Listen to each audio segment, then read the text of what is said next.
एक बहुत कॉमन सा सवाल जो मुझसे अक्सर पूछा जाता है स्टूडेंट्स के द्वारा कि सर टैली प्राइम प्रैक्टिस करनी है तो कहाँ से डाउनलोड करें। देखिए, प्रैक्टिस करनी हो या खरीदनी हो आपको, तो आप जो है एक वेबसाइट का इस्तेमाल कर सकते हैं। ये वो वेबसाइट है, यहाँ पे देखिए गूगल पे जाइए और आपको सर्च क्या करना है, आपको सीधा सर्च करना है tallysolutions.com। ठीक है, जैसे ही आप एंटर करेंगे ना, आपके सामने ये पहला लिंक आएगा। देखिए यहाँ पर ये टैली प्राइम का जो ऑफिशियल वेबसाइट है ये ओपन हो जाता है, इस पे क्लिक करिएगा। और अगर आप टैली प्राइम डाउनलोड करना चाहते हैं तो यहां से सीधा डाउनलोड कर सकते हैं। ठीक है, तो यहां पे क्लिक करिए डाउनलोड नाउ पर, और डाउनलोड पे क्लिक करके आपको जो भी डाउनलोड करना है, however you want to download edit log version, तो you can also download from here. तो यहां पर आपको एडिट लॉग अगर डाउनलोड करना है या अगर केवल जनरल टैली प्राइम 5.1 डाउनलोड करना है तो यहां से डाउनलोड कर सकते हैं। ठीक है, अगर आप नीचे जाएंगे यहां पर तो ये देखिए यहां पर आपको और भी चीजें मिल जाती हैं। अगर आपको सर्वर परचेज करना है तो यहां से परचेज कर सकते हैं, डेवलपर एडिशन खरीदना है टैली प्राइम का तो यहां से खरीद सकते हैं। तो फिलहाल तो हम यहां से ये टैली प्राइम का एडिट लॉग डाउनलोड कर लेते हैं। तो ये एडिट लॉग वर्जन है और ये डाउनलोड होने लगा है, देख सकते हैं ये डाउनलोड हो रहा है और ये थोड़ा टाइम लेगा डाउनलोड होने में। उसके बाद जैसे ही ये डाउनलोड हो जाएगा तो आप उसको यूज कर सकते हैं। ठीक है, तो यहां पर ये डाउनलोड हो रहा है, देख सकते हैं ये देखिए ये बस डाउनलोड होने ही वाला है। 8 सेकेंड, 6 सेकेंड, 5 सेकेंड, 4, और ये थोड़ा सा वेट कीजिए, बस ये डाउनलोड हो ही गया है। तो ये हो गया डाउनलोड। अब इसको ओपन करना है आपको और इसको इंस्टॉल कर लेना है। ठीक है, तो ओपन किया हमने और यहां से इसको यस करेंगे और ये यस किया हमने और यहां पर अब देखिए ये इंस्टॉल का ऑप्शन आ जाता है, तो आप इंस्टॉल कर लीजिए इसको, तो आप टैली प्राइम भी यूज कर पाएंगे। ठीक है, यहां पे देखिए ये टैली प्राइम आ गया। अब आप अपना टैली प्राइम स्टार्ट करिए, कंपनी बनाइए, जो करना है कर सकते हैं। बहुत ही आसान है, बहुत ही इजी है। ठीक है, एक चीज याद रखिएगा, ये कंफ्यूजन काफी बार आपको हो जाती है कि टैली प्राइम अगर हम यूज कर रहे हैं, ठीक है ध्यान दीजिएगा, अगर टैली प्राइम आप यूज कर रहे हैं तो यहाँ पे तो पहले एक्सेप्ट पे क्लिक करते हैं, तो ये आप डाउनलोड हो गया। तो लाइसेंस तो हमारे पास है नहीं, रीएक्टिवेट करना नहीं है, एक्टिवेट न्यू लाइसेंस पे जाना नहीं है, तो हम एजुकेशनल मोड चलाएंगे। ठीक है, एजुकेशनल मोड लिखा भी हुआ है, फ्री यहाँ पे लिखा हुआ है, तो ये आप चला सकते हैं, इस पर प्रैक्टिस कर सकते हैं। प्रैक्टिस करने के लिए ठीक है। ठीक है, तो अब यहां से आप क्रिएट कंपनी पे जाइए, एंटर कर दीजिए और जैसे ही एंटर करते हैं तो आपके सामने एक नई विंडो खुलती है। आप कंपनी बना सकते हैं और जो काम भी करना चाहें बहुत ही इजीली कर सकते हैं। ठीक है, तो यहां पर मैं लिख देता हूं न्यू कंपनी। ठीक है, न्यू कंपनी, ये लिख दिया न्यू कंपनी और इस कंपनी का नाम ही न्यू कंपनी है। और यहां पर आपका लोकल एरिया का एड्रेस जो आता है वो आएगा, तो ये लोकल एरिया का एड्रेस हो जाता है। और यहां पर जो है ये दे दिया हमने, और यहाँ पर स्टेट चूज करना कंपलसरी होता है, तो आप स्टेट जरूर चूज करें। तो यहाँ पे स्टेट चूज कर लिया और यहाँ पे पिन कोड वगैरह आएगा, जो आपके लोकल एरिया का पिन कोड होता है, वो पिन कोड वगैरह डालते हुए एंटर करते हुए इसको एक्सेप्ट करा लीजिएगा। ठीक है, तो डेट की कंफ्यूजन याद रखिएगा, जब आप एजुकेशनल मोड यूज करते हैं तो या तो 1 तारीख के डेट में काम करेंगे, या तो 2 तारीख के डेट में काम करेंगे, या तो 31 के डेट में काम करेंगे, और कोई डेट इसमें एक्सेप्ट नहीं करेगा। प्रैक्टिस के लिए बेस्ट है। ठीक है, तो आप प्रैक्टिस करना चाहते हैं तो इसका इस्तेमाल कर सकते हैं। ठीक है, अब देखिए यहां पर ये मोर फीचर है, तो ये यस नहीं है तो इसको यस कर लीजिएगा और यहां से इसको भी यस कर लीजिएगा। बाकी आप जो भी ऑप्शन इसमें चालू करना चाहते हो आसानी से चालू कर सकते हैं, कहीं कोई दिक्कत नहीं है। डिस्काउंट लगाना चाहें, डिस्काउंट का कॉलम भी एक्टिवेट कर सकते हैं। ठीक है, कभी कभी ये ऑप्शन भी आपको इनेबल करना होता है। अब इस ऑप्शन को इनेबल करने से क्या फायदा होता है वो भी बताऊंगा। तो ये हो गया, एंटर करेंगे और यहां से जीएसटी को भी चालू कर लेता हूं मैं। तो ये उत्तर प्रदेश हो गया, यहाँ पे रेगुलर जीएसटी फाइल करेंगे हम। बाकी यहाँ पर आपका जीएसटी आईएन आता है, तो जो आपका जीएसटी आईएन है वो डाल करके एंटर करिए और यहाँ पे जीएसटी यूजर नेम में मैं टैली ही डाल देता हूँ, ये टैली डाल दिया। ठीक है, एंटर किया और यहाँ पे देखिए ये ईवीसी और डीएससी दोनों के बारे में पहले ही हम बता चुके हैं।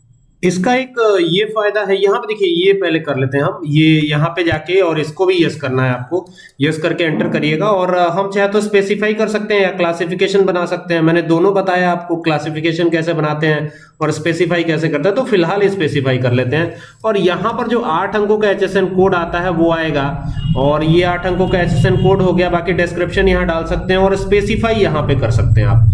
ठीक है, तो यहाँ स्पेसिफाई कर लीजिएगा, टैक्सेबल रखिएगा और यहाँ पे जीएसटी का बाय डिफॉल्ट रेट रखिएगा। ठीक है, तो यहाँ 12% रख दिया हमने। बाकी इंटरेस्ट रेट थ्रेशोल्ड लिमिट 50,000 और ये सब डाल करके आगे बढ़िएगा। और वैल्यू ऑफ टैक्सेबल गुड्स यहाँ पे हमें नहीं रखना है, हमें हम क्या रखेंगे यहाँ पे वैल्यू ऑफ इनवॉइस रखेंगे, एंटर करेंगे और यहाँ पर एंटर करते हुए इसे एक्सेप्ट कराइएगा और बाकी की डिटेल को भी एंटर एंटर लास्ट तक आपको एंटर एंटर करते चले जाना है तो ये एक्सेप्ट हो जाएगा। और देखिएगा तो यहाँ न्यू कंपनी नाम से एक कंपनी बन करके तैयार है आपकी, ये देख सकते हैं। ठीक है, अभी क्या करना है, अभी हमें वी बटन प्रेस करके और चलना है कहाँ, रिसिप्ट वाउचर में। तो ये देखिए ये यहाँ पर रिसिप्ट वाउचर, आपको यहाँ पर एक पट्टी सी दिखेगी, इस पे रिसिप्ट वाउचर दिखेगा, रिसिप्ट दिखेगा। आप शॉर्टकट की का भी इस्तेमाल कर सकते हैं। कई बार आप लैपटॉप यूज करते हो और अगर F6 प्रेस करते हो तो ये देखिए ये दिक्कत होती है, टच पैड डिसेबल लिख रहा है ये। ठीक है, और फिर यहाँ पे F6 किया तो टच पैड इनेबल हो गया, लेकिन दिक्कत ये है ना कि F6 यहाँ पे प्रेस ही नहीं होता है। तो आप क्या करेंगे कि आपका जो फंक्शन बटन है लैपटॉप में काम करने लगे, इसके लिए आपको क्या करना चाहिए। तो देखिए आपके लैपटॉप में एक फंक्शन का बटन दे दिया होता है, ठीक है, FN करके लिखा होगा, वो आपको लेफ्ट साइड में एकदम नीचे की तरफ कंट्रोल के ठीक बगल में मिलेगा। तो आप फंक्शन बटन के साथ F6 प्रेस कीजिएगा तो यहां पर ये रिसिप्ट वाउचर में आप पहुंच जाएंगे। यानी फंक्शन के साथ आपको लैपटॉप में दबाना है। जब भी लैपटॉप का इस्तेमाल करिए तो ये बटन आप फंक्शन के साथ दबाइए। ठीक है, डायरेक्टली आप प्रेस करेंगे तो ये एक्सेप्ट नहीं करेगा, आपका जो वाउचर है वो चेंज नहीं होगा। तो ये दिक्कत अगर आपको आ रही है तो ये भी दिक्कत इसमें सॉल्व हो जाएगी, बहुत आसान है। ठीक है, तो ये अगर हो जाए तो फिर आगे आइए। अब देखिए ये सिंगल एंट्री मोड है, कई बार आप सिंगल एंट्री मोड में एंट्री नहीं करना चाहते, आप डबल एंट्री मोड में जाना चाहते हैं तो टैली प्राइम अगर है तो सबसे आसान है। यहां पर आपको एक चेंज मोड का ऑप्शन मिलता है, आप चेंज मोड ऑप्शन पे चले जाइए। आपको क्या करना है, कंट्रोल के साथ H प्रेस करना है और यहां डबल एंट्री बना लेना है इसे। अब देखिए अब ये भी यहां पर आपको टू और बाई दिख रहा है, डेबिट और क्रेडिट तो दिख ही नहीं रहा। तो क्या करेंगे, तो फिर फंक्शन बटन के साथ F12 प्रेस कीजिएगा। क्या प्रेस करना है, फंक्शन के साथ F12, और जैसे ही आते हैं ना तो यहां पर आपको दिखेगा पहला ही option, use debit credit oblique debit instead of to oblique by during voucher entry. ठीक है, तो इसको यस कर दीजिएगा, ये नो रहेगा तो ये नहीं आएगा। ठीक है, कंट्रोल ए कर दीजिएगा तो अब देखिए डेबिट क्रेडिट के फॉर्म में ये आने लगा। लेकिन पहला सबसे बड़ा जो ये है कि हमें यहाँ पर एक लेजर क्रिएट करना है, एक खाता बनाना है। किसका खाता बनाना है, कैपिटल का, क्योंकि कंपनी में लगाया जाने वाला फंड कैपिटल ही कहलाता है। तो यहाँ पे कैपिटल अकाउंट बना लीजिएगा, ये बन जाएगा कैपिटल अकाउंट। यहाँ कैपिटल अकाउंट का ग्रुप रखिएगा और एंटर करके लास्ट तक एंटर करके इसे एक्सेप्ट करा लीजिएगा। अब जैसे नीचे आते हैं तो यहाँ पर आपको क्रेडिट दिखेगा, तो you are so confuse that कि यहाँ पे क्रेडिट आ रहा है तो यहाँ पे DR लिख दीजिएगा और यहाँ आ जाइएगा। अब ये पैसा कैश में लगाया जा रहा है या बैंक से के थ्रू आ रहा है, ये आपको देखना होगा। ठीक है, अब यहां पर भी नीचे भी डेबिट है। ठीक है, तो ऐसी स्थिति में कई बार बच्चे जो बिगिनर होते हैं उनको परेशानी होती है कि यहां पर भी डेबिट नीचे भी डेबिट, तो हमको एक ही बार कैश करना था तो अभी क्या करें। तो आप जो है यहाँ पर जो कैपिटल लगा रहे हैं, यहाँ पे देखिएगा, यहाँ पे जो कैपिटल इन्वेस्ट कर रहे हैं, जैसे मान लीजिए हम यहाँ पर ये इतना ही कैपिटल इन्वेस्ट कर रहे हैं, तो यहाँ पर जैसे ही आते हैं ना तो ये कैश दिखेगा। तो यहाँ पर भी आप वही अमाउंट डाल दीजिएगा जो ऊपर कैपिटल अकाउंट में पड़ा हुआ है, वही अमाउंट आपको यहाँ पर भी डाल देना है। ठीक है, और जैसे डालकर एंटर करेंगे ना तो ये अपने आप नीचे वाला गायब हो जाएगा और आप नरेशन डाल करके एंटर करके एक्सेप्ट करा सकते हैं। तो अब आपकी कंपनी में कुछ फंड हो गया। अब आप जो है जब वो जो मैंने use separate oblique build quantity वाला ऑप्शन इनेबल किया था उसका फायदा समझेंगे हम। ठीक है, तो पहले तो परचेज में जाते हैं, परचेज में कुछ परचेज कर लेते हैं। तो यहाँ पे आए और यहाँ 1 अप्रैल की डेट में कैश में ही मान लीजिए परचेजिंग हो रही है, ये बाकी की डिटेल आप भर लीजिएगा। यहाँ पे रेगुलर रखेंगे, बाकी GSTIN जो सप्लायर का होता है वो आएगा, एंटर करेंगे। यहाँ पर आएगा आपका परचेज का लेजर, तो यहाँ पे Alt+C करके या क्रिएट पे जाके परचेज अकाउंट कर दीजिएगा, ये परचेज अकाउंट हो जाएगा। एंटर करेंगे, P प्रेस करेंगे, परचेज अकाउंट का ग्रुप आ जाएगा। आप यहाँ परचेज अकाउंट का ग्रुप लगा लीजिएगा, एंटर करिएगा और इसको एक्सेप्ट करा लीजिएगा, बस हो गया। ठीक है, अब यहां पर ये जो दिख रहा है ना, ये काफी कमाल का फीचर है। ठीक है, इसी के बारे में मैं बात कर रहा था। ठीक है, तो फिलहाल तो यहां पर दोनों सेम ही रहेगा। ठीक है, तो यहां पे Alt+C करके एक हम स्टॉक आइटम बनाते हैं। जैसे मैं लैपटॉप ही बना लेता हूं, ये लिखा मैंने लैपटॉप। ठीक है, ये लिखा लैपटॉप, और लैपटॉप किसका, आसूस का लैपटॉप कर देते हैं। तो ये आसूस हो गया, एंटर करेंगे। यहां पर आते हैं ना तो यहां पे क्रिएट करेंगे, यूनिट क्रिएशन। ठीक है, तो ये जो है नंबर्स में बिकता है। ठीक है। तो ये नंबर्स हो गया, यहाँ पे फॉर्मल नेम भी इसका हम नंबर्स रख देंगे और एंटर करेंगे। और यहाँ पे यूक्यूसी कोड यानी यूनिट क्वांटिटी कोड आता है, तो यूनिट क्वांटिटी कोड में भी आपको एन प्रेस करना है, तो ये नंबर्स आ जाएगा, एंटर कर दीजिएगा। एंटर करके इसको एक्सेप्ट करा लीजिएगा। अगर आप चाहते हो यहाँ पर स्पेसिफाई करना दोबारा से तो कर सकते हैं, फिलहाल हमारा ऐसा कोई इरादा नहीं है, तो एंटर करके इसे कराते हैं एक्सेप्ट। अब कह रहा है एक्चुअल कितनी क्वांटिटी आप परचेस कर रहे हैं, तो मान लीजिए हम 5 क्वांटिटी परचेस कर रहे हैं और बिल भी 5 ही क्वांटिटी का बन रहा है। ये तो परचेस कर रहे हैं ना, सेल करेंगे तब तो कम अधिक होगा। तो यहां पर परचेस कर रहे हैं 30,000 का। कितने का परचेस कर रहे हैं? 30,000 का। तो यहां पर अब डिस्काउंट भी हमको कुछ मिला हुआ है, तो ये 2% का डिस्काउंट है। तो ये 2% डिस्काउंट जैसे ही आप देंगे ना, तो ये अपने आप घट जाएगा। और बाकी यहां पर अल्ट सी करके जीएसटी के लेजर बनाएंगे, तो ये चूंकि सेम स्टेट का मामला है तो सीजीएसटी एसजीएसटी ही आएगा। सीजीएसटी का ग्रुप क्या होगा? ड्यूटीज एंड टैक्सेस होगा। तो यहां पर आप ड्यूटीज एंड टैक्सेस लगा लीजिएगा और यहां पे जीएसटी कर लीजिएगा। और यहां पर आपको क्या करना है? सिंपली आकर के सीजीएसटी कर देना है। ये चीज जो है सीजीएसटी हो जाएगी, एंटर करना है। और यहां पर आते हैं तो ये हो जाएगा, एंटर करके इसे लास्ट तक एक्सेप्ट कराइएगा। अब देखिए यहां पर टैक्स कैलकुलेट हो गया, क्योंकि सीजीएसटी लगाया तो अब एसजीएसटी आएगा ही। सीजीएसटी के साथ एक और जीएसटी आता है जिसे कहते हैं एसजीएसटी, और यहाँ पे ये जीएसटी कर देंगे। और उसके बाद जो है यहाँ पर एसजीएसटी आ जाएगा ग्रुप, और यहाँ पे नॉर्मल राउंडिंग करके आगे बढ़ेंगे और यहाँ पर एंटर करेंगे, एंटर करेंगे और इसे एक्सेप्ट करा लेंगे। तो देखिए ये एक्सेप्ट हो गया है। और यहाँ पर जो है ये आकर के नरेशन डालेंगे और लिखेंगे the goods, GOODS goods have been, narration आप डाल सकते हैं, हैव बीन, ये यहाँ पे डालेंगे। ये देखिएगा नरेशन वाले पार्ट में हमें ये डालना है, तो ये ध्यान रखिएगा, यहाँ पे आना है। ये देखिए ये है ना। तो अभी तो वापस से आना होगा क्योंकि ये हट गया। तो ये आसूस का लैपटॉप था, 5 हमने परचेस करा था। बिल्ड क्वांटिटी भी 5 ही थी और एक पड़ा था 30,000 का, ठीक है।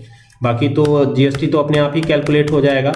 ये सब चीज़ें थी और एंटर करके यहाँ पे आए थे और यहाँ पे लिखना था the goods have been purchased, PURCHASED on credit, ये लिख दिया ऑन क्रेडिट। और ऑन क्रेडिट लिख करके एंटर करके इसे एक्सेप्ट करा लीजिए। तो अब ऑन क्रेडिट लिख दिया। अब एक गलती हमसे हो गई। अब मान लीजिए कि अब गलती तो आपने कर दी, तो अब इसको सुधारना है। ऑन क्रेडिट तो था नहीं, ये तो कैश में था, आपने ऑन क्रेडिट लिख दिया गलती से, तो इसको सुधारेंगे कैसे? तो इसके लिए आपको यहां से इसके बटन ESC का बटन प्रेस करना है, बाहर आना है और यहां पर जो आपको कंपनी का अल्टर दिख रहा है वहां ना जाकर के ये जो अल्टर दिख रहा है यहां पे आना है, ठीक है। और यहां पर चूंकि हमें अपनी एंट्री को अल्टर करना है, तो यहां से आप हटी जाइए और यहां पर 2 बार डी प्रेस कीजिए और ये परचेज वाला जो लेजर आ रहा है ना, यहां पर आ जाइए आप, ठीक है। एंटर करिए, एंटर करिए, एंटर करिए, एंटर करिए, यहीं पे थे हम, एंटर करिए और नीचे आते चले जाइए, ये आ जाइए और आइए और आइए और आइए और आइए और यहां पर आ जाइए।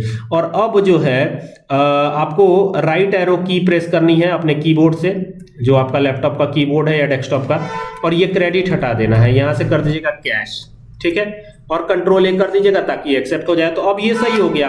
अब जब आप देखेंगे ना तो ये देखिए ये कैश लिखा हुआ आएगा, और जब इसका बिल आप देखेंगे तो ये देखिए ये बिल है आपका, ये बिल ऐसा दिखेगा, देख रहे हैं। तो ये बेहतरीन है, ठीक है। उम्मीद करता हूं कि बात आपको समझ में आ रही होगी कि ये कैसे कैसे आपको करना है, ठीक है।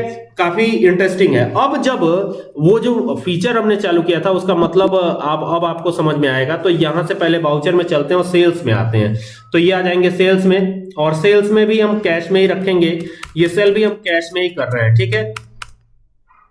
मान लीजिए कि एक खरीदा और एक मुफ्त पाया, ऐसा स्कीम आप चला रहे हैं, ठीक है। तो यहां पर पहले सेल्स का लेजर आ जाएगा, Alt C कर लीजिएगा या आप सीधा क्रिएट पे जाके और ये लेजर बना लीजिएगा। इसका ग्रुप होगा सेल्स अकाउंट, ठीक है। तो ये सेल्स अकाउंट कर दीजिएगा, एंटर करिएगा, एंटर करिएगा, एंटर करिएगा, इसको एक्सेप्ट करा लीजिएगा। ये जब एक्सेप्ट हो जाएगा तो आसूस का लैपटॉप था, 5 था हमारे पास, तो यहाँ पे आएंगे सेल्स अकाउंट आ जाएगा। एक मान लीजिए कि एक आसूस लैपटॉप है, ठीक है। अगर हम एक पे दूसरा मुफ्त कर दें, जैसे मान लीजिए एक एक्चुअल बिल कितने का बना? 2 का, ठीक है। और जो बिल्ड था वो कितने का रहा, ठीक है। यहाँ पे देखिए एक्चुअल 2 का बिल बन रहा है, लेकिन बिल कितने का है? 1 ही का है, ठीक है, 1 का है। तो अभी देखिए यहां पर अगर मैं कॉस्ट डालता हूं, एक की कॉस्ट 50,000, ध्यान दीजिएगा, यहां पे एक की कॉस्ट क्या करता हूं? 50,000 रख देता हूं, 50,000 रख दिया। तो यहां पे बिल कितने का आ रहा है? 50,000 का ही आ रहा है ना। एक्चुअल में कितने का रहा, 2 रहा, लेकिन बिल कितने का बन रहा है, 1 का ही बन रहा है। ठीक है, तो यहां 2 जो है एक पे एक मुफ्त वाला स्कीम चल रहा है, तो ये ऐसे आप दे सकते हैं। ये हो गया, इसका ये फायदा है। और यहाँ पे एसजीएसटी कर दीजिएगा, तो ये एसजीएसटी हो जाएगा, एंटर करेंगे और बाकी यहाँ पर ये डिटेल को आप एंटर करके एक्सेप्ट करा लीजिए। तो ये तरीका है, ई वे बिल जनरेट करना चाहे तो जनरेट कर दीजिए। ये तरीका है, ऐसे आप जो है इसका यूज कर सकते हैं। उम्मीद करता हूं कि ये पूरी वीडियो आपके लिए हेल्पफुल रहेगी। अगर आपको ये वीडियो पसंद आए तो शेयर कीजिएगा। Thank you for watching this video.